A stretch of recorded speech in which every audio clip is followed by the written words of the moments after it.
and it's a real honor to be here. And so, yeah, let's go. Let's go. All right. Terrific. And we'll leave a little bit of time afterwards for these guys to talk to you as well. All right, we're in Jersey. Springsteen. What kind of a name is that?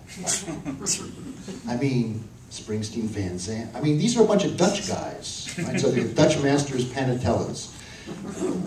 What is Bruce Springsteen's background? What does that name come from? Where does it come from? The name comes from Holland, actually, as clearly it's Dutch. And the first Springsteen, Casper Springsteen, came here on a boat with his wife, I believe, in about 1658.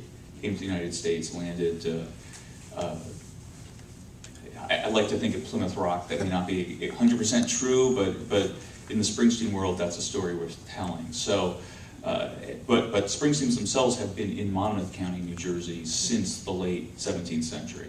And they're as old as the dirt there.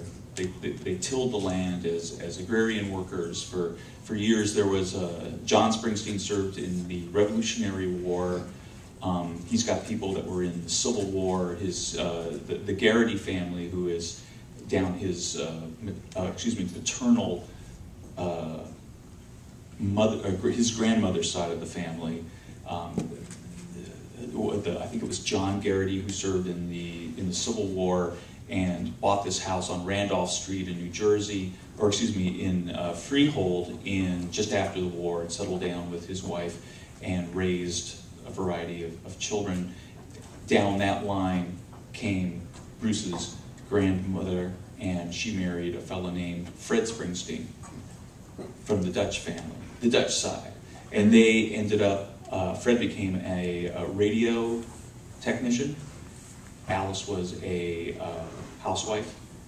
And from these two, and she came from the Garrity family, who came from Ireland, the County Cork, I believe in the early to mid 19th century.